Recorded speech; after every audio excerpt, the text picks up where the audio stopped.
Hey there, welcome. I'm Damien, I'm just another starving artist on the internet. And it's been a while. Happy New Year, by the way. And if I look tired, it's because I am a bit tired. I've also been busy, very busy, that's why I haven't been uploading as often as I should. And when I say busy, I mean the worst kind of busy. Doing things that I either don't want to do or things that I really do not care about. So that's, in my opinion, the worst kind of busy you can be. I have, however, been working on my Manga Japan entry. In case you don't know, Manga Japan is a UK-based manga competition, and I'll put some b-roll of what I have right now, what I have so far. By the time this video is up, it should be finished with it, but because of the rules of the competition, I'm not allowed to show you the finished product, right? This video is entirely unscripted, by the way, because I haven't had time to come up with a proper script. In fact, I have no idea what I'm gonna do for my next video. Well, I know what I'm doing because next weekend I'm going to Comic-Con in London, right? So I'm gonna do like convention vlog and stuff, but that's for next video. After that, I don't know what I'm doing. I haven't even thoughts, like I don't have absolutely any idea. I have nothing, literally nothing. So feel free to leave any comments, giving me ideas if you want, please. In this video, however, if you have been following my channel for a while, you may remember a few videos ago, my video about how I'm not original at all. I started describing the thought processes and where I got the ideas for a character called Priscilla. And I talked about how maybe I will do another video for the rest of the characters for the Mysterious Manor. Mysterious Manor is the game that I'm working on, and all the characters that you have seen in my last few videos are from this video game, right? That I've been working on for. No, in the video game I've barely been working at all. I've just been working in character design and doing stuff. But you get what I mean. Right, you know how art works. So yeah, now we're gonna go on Clip Studio Paint, and you're probably not gonna see my face anymore for the rest of the video.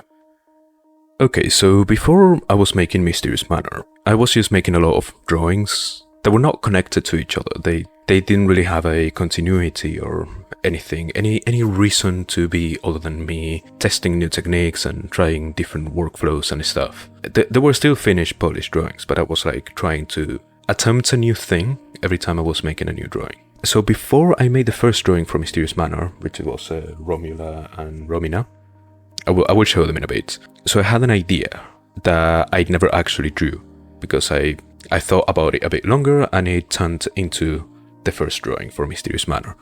So we're gonna make a new file, 300 dpi and A5 should be fine because it's just gonna be a really quick sketch. I'm gonna put a time lapse now of my process. I'm not going to put absolutely any effort. It's just gonna take me like 15 minutes to do it. So here we go.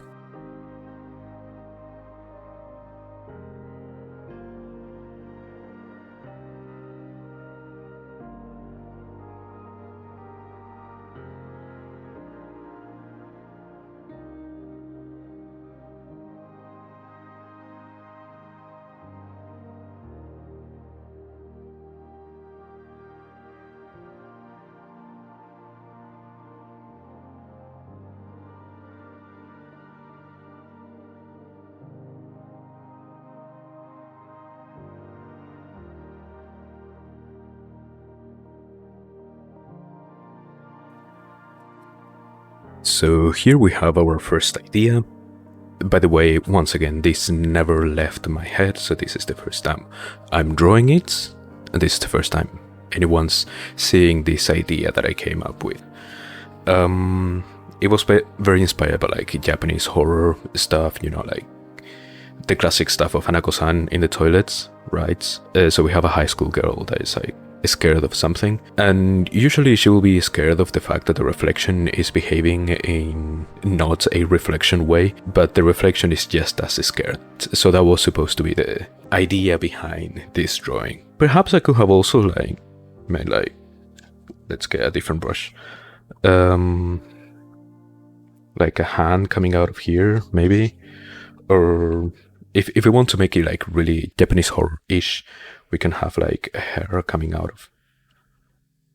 of the sink. Right, but I don't know. Yeah, this obviously a first idea that I never developed any further. And it eventually turned into this. Here we have like the sketch on this side and the finished drawing on the other. Officially, we can start talking about the actual drawings for the Mysterious Manor. These are the ones I mentioned before, Romula and no. So instead of having the girl and the reflection be scared of whatever is going on, I had them be part of what you should be scared about. And also in the finished drawing, you can see that there's like an outline. I might need a different color so that you can see that properly. There's an outline of a person here. So like that is supposed to be the person looking at the drawing. So like you, the spectator. And before I keep going, I have to say that this drawing was not supposed to be part of the Mysterious Manor at first. In fact, the Mysterious Manor wasn't even an idea yet. This was just an isolated drawing that I was doing as part of like practicing all the things. But I also came up with like ideas of like what the characters could be. So they're not supposed to be like a reflection, that it's not behaving like a reflection. I thought they were going to be twins instead, that each live in one side of the mirror. And I thought about twins, and I realized popular media representation of twins is overwhelmingly, especially identical twins, is overwhelming on the comedy side. They're always used for like comedy skits, like off the top of my head I can think of the Weasley brothers and the twins from, what was the movie called?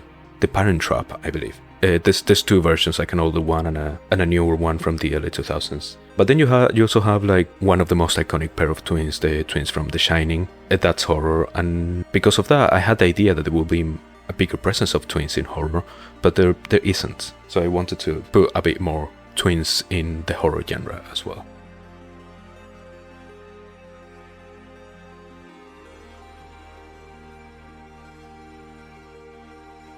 Also, it's not lost on me how similar this drawing is to the cover of the first volume of Shadow's House. This happened completely by accident. I in fact drew this before I started reading Shadow's House. I'm not denying that they're similar. I have a copy of the first volume here with me, so there's no point in trying to hide it, even though it did happen by accident. By the way, this was I think I remember doing this for a 2021 like Halloween sort of drawing, so it was like late 2021. That's why I wanted to give it like the horror vibe. But then after I finished this, I kind of liked how the dress came out, so I thought I will practice a bit more like dresses and like Victorian decorations. Like you can see here, this is not the highest quality drawing because it's just a preview, but yeah, you can see on the frames and the decorations on the background. The background was completely improvised as well, and then the dress itself. So because I wanted to do more of this, I drew this one, Anastasia. The first idea for Anastasia is that I wanted it to contrast with the previous drawing, with this one. So because this is very warm and red, I tried to make this one very cold and blue, right? That's like the most basic dichotomy you can make in art, right? One is warm, the other one is cool. That's it. Initially, the idea of wanting to make a doll was in my first thoughts, but at first I wanted to make her like sort of ballerina kind of character, you know, like inspired by what are these things called? A music box. You know this old Victorian music box that you open it and there's like a ballerina spinning around? Yeah. But I was also playing a game called Deathmark, and I'm gonna leave an image of the character I kind of took inspiration from in here. So I just made a normal doll. I changed a lot of the colors as I was working on it. As you can see, the yellows are way more saturated in here than in the final drawing. I also completely changed the hairstyle. If you look at the time-lapse for this drawing, you can find it in one of my older videos. You're gonna see that I actually started drawing this, the line art for this hair And then I completely changed it. I don't know, I thought I would make it look more doll-like, right? Because dolls are like smaller in size, so like hair has more volume compared to the rest of their body. Does that make sense? Once again, the background was completely improvised, as I normally do. And this was gonna be the last drawing I was gonna do of this, but then I came up with an idea for 2 new ones. This one and this one.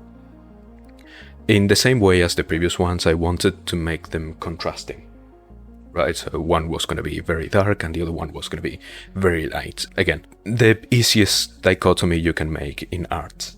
Also, I don't really have a lot to say about this. By the way, this character is called Corinne. I don't really have a lot to say about this one because it's the pinnacle of originality. It's a made cat girl. What else can I say? So we're just gonna move on to Leonora. And this was the time when I started to think about backstories. Not on purpose, it just happened kind of by accident, right? The reason I made her an invisible woman, it's because I was a little bit inspired by H.G. Wells' The Invisible Man. It's a book. I read books as well, not just manga. And I try to think of an alternative universe where the main character doesn't die at the end of the book and instead goes on to live and have a family, right? So this will be his daughter. And because I also read manga, I remember that around the same time I was working on this, there was a similar manga to that concept coming out. I think it was called The Invisible Man and His Wife. I will leave a cover right here so you can see. As to why she's a pianist, I don't know. Just because. There is a reason, but it was fitting retroactively when I started thinking of like the mysterious manor as a bigger concept. And I don't want to spoil it because it is part of the narrative for the video game. And then again, it didn't really have any relevance when I was making the drawing itself. So that was put on afterwards. And yes, I am also aware that if she was actually invisible, we wouldn't be able to see her hair. And if she was wearing a wig on top of her invisible head, we should be able to see the line, like the hairline. It's a hairline now. It's like more like the back, the inside of the head, like this. As to why I didn't do it, it just didn't look good. And yeah, it just didn't look good. I am of the belief that aesthetics take priority when it comes to these kind of things. So, yeah. And we move on to Samudra. Once again, Leonora was going to be the last one, but I don't know, I just came up with more ideas. And at this point, I'm going to start referring to the first 9 drawings, all the way from the first one to Priscilla, which is the one I described on the previous video about originality, as Volume 1 for Mysterious Manor. Because this was the moment that I decided to make them a collection of illustrations that I called the Mysterious Manor series. I didn't start thinking of making a game until after I finished Priscilla. Yeah, it was only an illustration a collection of illustrations. I like the number 9 because there's 9 illustrations, because you can put them in a grid 3x3. I'm weird like that. Don't mind my weird art habits of like organizing things like that. So yeah, I came up with ideas. At this point, I already had the ideas for all of the next 5 drawings, including Samudra and Priscilla, and the ones I'm going to talk about in this video. I'm not going to get into the next volume because I haven't finished them yet. I will do that later. And volume 2, technically, if you want to call it that way, that's how I call it. We only have 7 drawings. So Samudra is clearly inspired by a Lovecraftian entity. The Cthulhu is like the most obvious reference you can take from it with the tentacles and stuff. Yeah, it's not the first time a Lovecraftian entity has been turned into a cute anime girl. You have examples like Nyeruko-chan from, I don't remember what the anime is called, and I don't know if it has a manga as well. And there's the other one, it's not a Lovecraftian entity, but it's like an octopus girl. I think that's literally what it's called, a squid girl, Ika Shoujo or Ika Musume, something like that. I will put images for all of that. This one was actually quite challenging, and at the time it was the one that took me the longest, trying to figure out how the light from the window will come from this direction, but at the same time the reflection of the window will come this direction because it is the direction that we're looking at it from. And then I didn't know that it was so hard to draw semi-realistic tentacles, like trying to give them the texture and everything. Yeah, I think it took me about like 45 hours in total to finish this drawing. It was difficult. Now, I like it now. I hated it as I was working on it, but I like it now. And we go on to a fan favorite, or at least that's the impression I get from my sales at Comic-Cons and stuff. Because this is one of my top sellers for some reason. This is Winifred, the last Dullahan in the world building that I'm making. The three-headed corgi doesn't have a name yet. Feel free to suggest names in the comments as well. So yeah, why corgis? Because I live in the UK, and you know there's this thing with the former queen's corgis. I don't know if the current king is still taking care of the corgis. I know they've been in the royal family for many generations. And what's with the helmets? In case you don't know, a Dullahan is a headless rider, a headless horseman from Irish folklore. I will put a picture of like what it is. Examples of other headless riders in popular culture. Namely, in anime you have Celti from That is the name of the anime. I'm not making it up. Check it out if you don't believe. There's also this other character from Demi-chan no Kataritai, and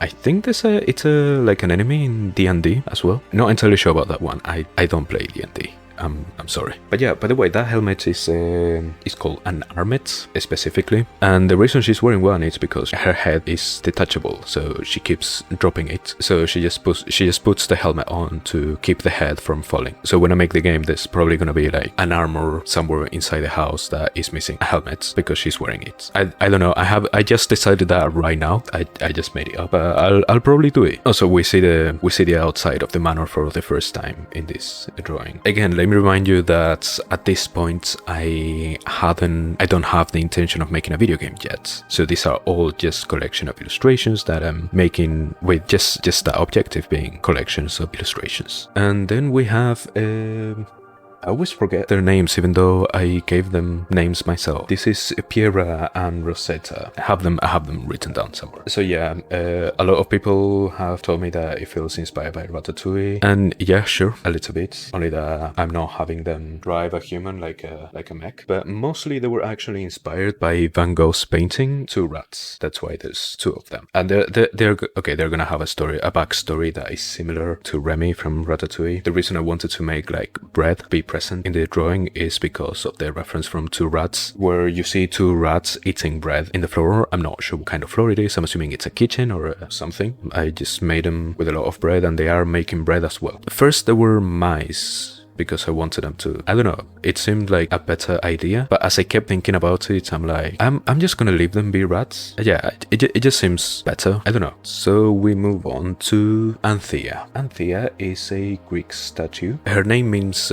flowers in Greek. It is a reference to the fact that it's a statue probably based on either a dryad or an anthocy, which are nymphs specifically of the forest, like tree nymphs or flower nymphs. That's also her title in the Mysterious Manor. Every character has a sort of a title. She's the gardener, and she's also inspired a little bit by SCP-173 and the Weeping Angels from Doctor Who. Both the SCP and the Weeping Angels are unable to move if you are looking at them, so I also added that bit of mechanic. I don't know what to call that type of thing, but yeah, there's not a lot of like references to this. I feel like there was a lot more thought put into Priscilla than in any of the other characters. Well, Priscilla and the characters that came after Priscilla, because this is Priscilla, by the way. We're just gonna move on to Priscilla. So like, if you watch the originality video, you're gonna see all the references I took for the creation of Priscilla. I've said her name so many times. And all the characters that came afterwards, I already had the intention of making a video game with characters that will have backstories and a narrative. But everything beforehand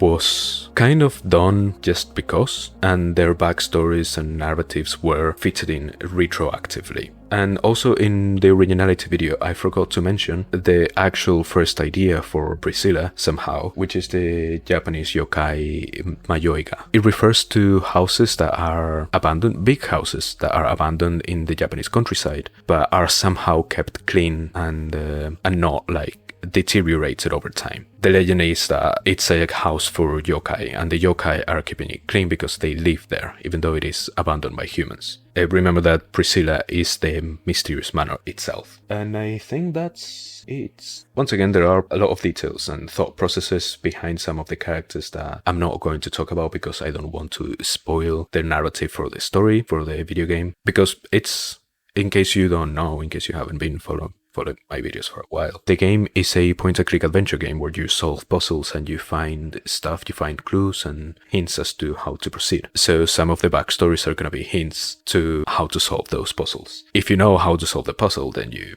miss the game. It's not like the backstories don't actually have any impact on the gameplay. However, if you want to ask anything about any of the characters, feel free to ask, and I will answer to the best of my ability without revealing the answer to the puzzles. By the way, this game is still very early in development, and there's a lot of art that have to do with it, so it's not gonna be out for a long while. And yeah, if you liked any of the drawings, I'm gonna put them all passing on a kind of a slider now. If you liked any of these drawings, you can get any of them in my shop, available in 4 different sizes. There's also keychains with the same characters. You can also find them in my shop. All the links are down in the description. You can also find my Patreon and all the links you may find, all my social media. And yeah, like, subscribe, and do all the things that make the algorithm happy. So yeah, keep drawing, keep getting better, and I'll see you next time.